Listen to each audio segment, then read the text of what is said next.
Imagine this. It's the early days of plastic getting integrated into cars. Engineers have this new miracle material called nylon. It's strong, it's lightweight, it's cheap, it's easy to mold, and at this point, it's showing up everywhere. Gears, bushings, hoses, brackets, all sorts of parts. So somebody says, awesome, hey, this is great material. Let's make fuel lines out of it. Sure, why not? Seems logical, right? Plastic doesn't rust like steel, it's lighter weight, it's more flexible, it should be perfect. Except it wasn't. Those early nylon fuel lines slowly absorbed moisture from the air. Not liquid water, just humidity in the air. Water vapor in the air itself. As they absorbed that moisture, the plastic would swell. It would grow slightly in size, it would soften, and stiffness would drop. And once that started happening, tolerances would drift, clamps would loosen, seals would stop fitting the way they were designed to fit. Suddenly you're dealing with leaks and cracking, and in some cases, complete failure under pressure. That's not just an annoying little problem. This is actually dangerous. These are fuel systems, pressurized lines, hot engines. You absolutely cannot have a critical system in a vehicle that slowly changes shape every time the weather changes. So engineers were stuck with a brutal problem. The plastic was strong, it was cheap, it was easy to manufacture, but it could not stay dimensionally stable in the real world. And this one problem didn't just trigger a small tweak. It forced the chemists to rethink how nylon itself was built. This is a big reason why we actually now have an entire family of different nylons, all engineered for different environments and different behaviors. Now, before we go deeper, a little bit of quick context. Here at Vision Miner, we specialize in high temperature and advanced materials 3D printing, and we've been doing it for nearly a decade. Everything from PEEK and Ultim to nylon and polycarbonate. These are the kinds of materials that we work with every single day in real environments with real customers. We're doing a broader series on the materials that we print, some of which you've probably printed yourself. So today, this is the story behind why PA12 or nylon 12 or polyamide 12 is way more interesting than most people realize.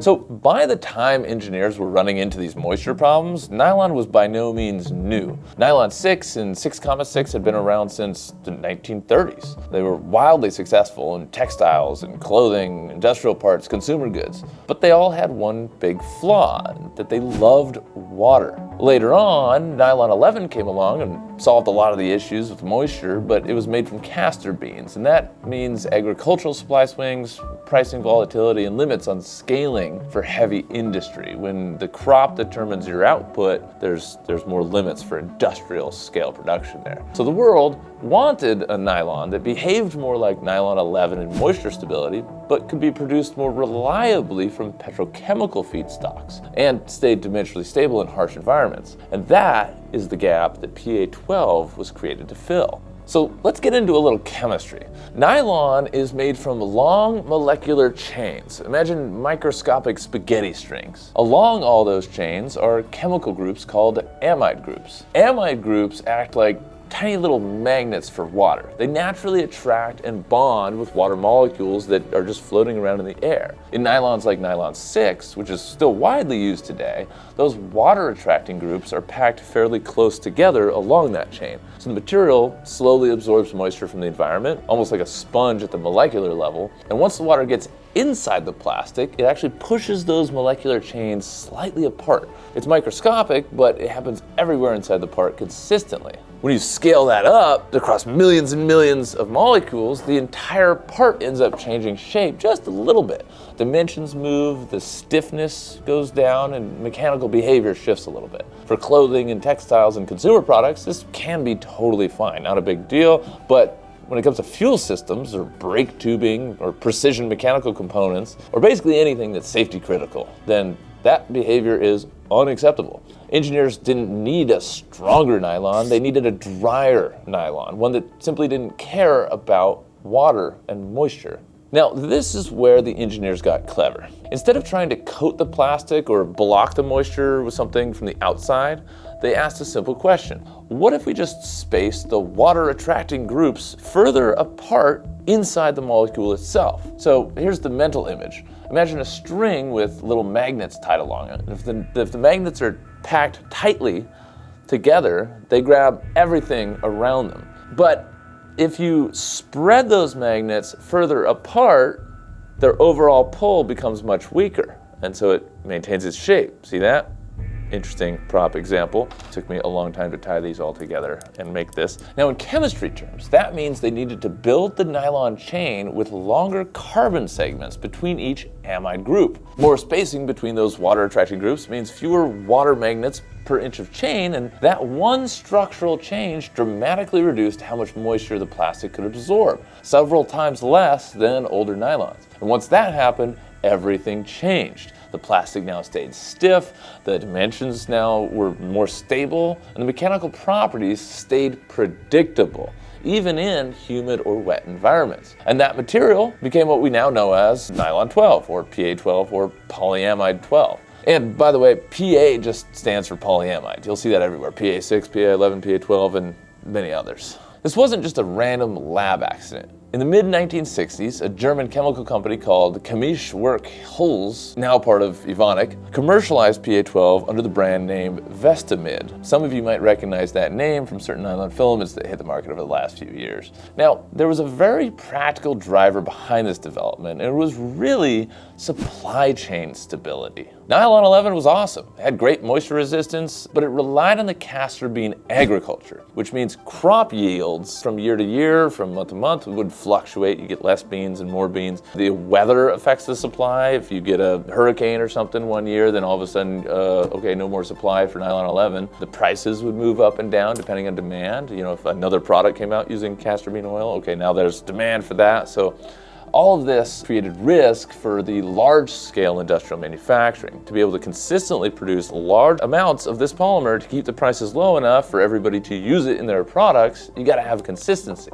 PA12 now could be produced reliably from petroleum feedstocks, oil, at a massive scale. So it checked both boxes, the low moisture absorption and the industrial scale predictable supply chain. It wasn't just better chemistry, it was overall better manufacturing economics. So the first major proving ground for PA12 was automotive. You know, we had the fuel lines, air brake tubing on trucks, fluid handling systems exposed to vibration and temperature swings and road salts and fuel and pressure and all kinds of stuff. It didn't swell, it didn't crack easily, it stayed flexible even in freezing temperatures, which is huge, and most importantly, it didn't care about the humidity. That reliability is why it quietly became an industry standard, even though most consumers probably have never heard of it. Over time, other industries started paying attention. In medical applications, PA12 showed up in the tiny catheter tubes that need high burst strength while still bending smoothly through blood vessels without kinking. In sports equipment, it found a home in high-end ski boots and performance footwear that needs to stay tough and impact resistant at freezing temperatures. In oil and gas industry, it's been used in flexible piping liners that can live for decades, even in the aggressive chemical and saltwater environments like out on an oil rig. Many different industries, the same core advantage: stability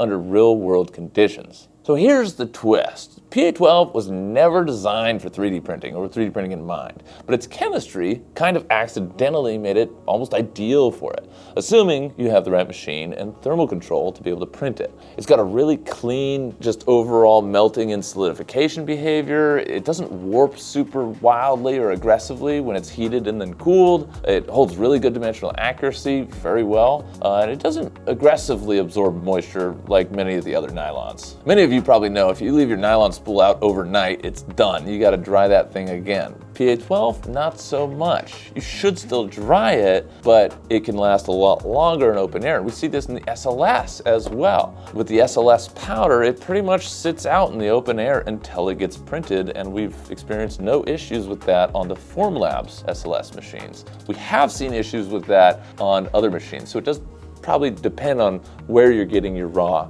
SLS powder. Now, if you've ever ordered an industrial SLS printed part from a major service bureau, then there's a very high chance it was just nylon 12. Even HP's multi-jet fusion platform is entirely built around nylon 12. And most other SLS systems also rely heavily on PA12 as the core production material. We run a ton of PA12 ourselves, both in the powder systems like the Formlabs Fuse 1, which you can find at visionminer.com/formlabs, and of course machines in FDM like our 22 IDEX, plus large format industrial systems like the Hilo if you need larger oversized parts. What we really see firsthand here at Vision Miner is that PA12 behaves pretty predictably compared to its more moisture sensitive siblings like nylon 6. Once you dial it in and you tune it, then it runs consistently. It holds tolerances really well. It scales cleanly in low and medium volume production without constant babysitting. I mean, that consistency is a really big deal in real world manufacturing. In fact, I just came into the office this morning and the guys had just pulled out a massive part. Bigger than this, it was almost the full build volume of our 22, and it was a duct, and it was for an aerospace customer.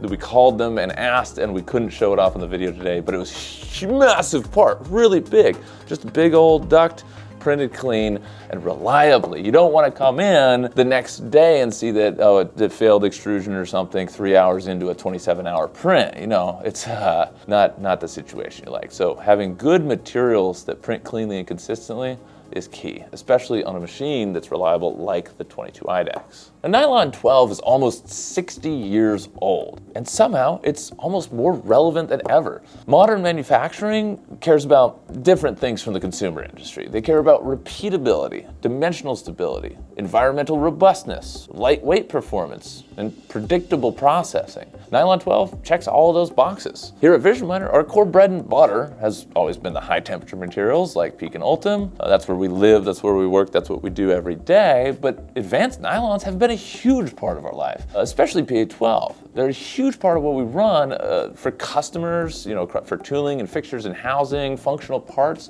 and a lot of our customers just run that. They run nylons and polycarbonates all day in, day out, for months at a time. That's just what they do. Now, one of the biggest reasons for the success with it is the same reason PA12 exists in the first place, controlling how the material behaves in the real world and moisture absorption. It doesn't absorb a lot of moisture, which makes it a lot better for 3D printing. Now, our 22 IDEX is exceptionally well suited for nylon 12 and nylon 6 because of the heated chamber, and so your spool actually sits in the heated chamber so it stays dry. But having that stable thermal environment is crucial. When you have that, you get better layer bonding, less warping, better dimensional accuracy, more repeatability, all compared to open frame or hobby class machines. Now, these are the things that actually matter when parts move from test fit and prototype to real world production. End-use parts you're sending to customers, parts you're making thousands of. Now, if you want more technical data or material behavior, processing notes, data sheets, we've got all of that. Head over to visionminer.com or shoot us an email, give us a call. We've got a ton of knowledges and resources that we can share with you. And if you're trying to build a complete additive manufacturing workflow for your business, from the materials to the machines to the process, that's exactly what we help people with every single day. So the biggest takeaway from this video is that nylon 12 wasn't created to be flashy. It was created to solve a fundamental, kind of boring, but very critical problem: moisture stability. And solving that problem properly is exactly why it's still one of the most trusted engineering plastics in the world. Anyway, hope you enjoyed this video. Leave a comment if you want to see more like it, or give us a call, shoot us an email if you want to get some 3D printers, 3D scanners, advanced materials, and much more. So thank you so much for watching. Have a positive rest of your day. I'll see you on the next video.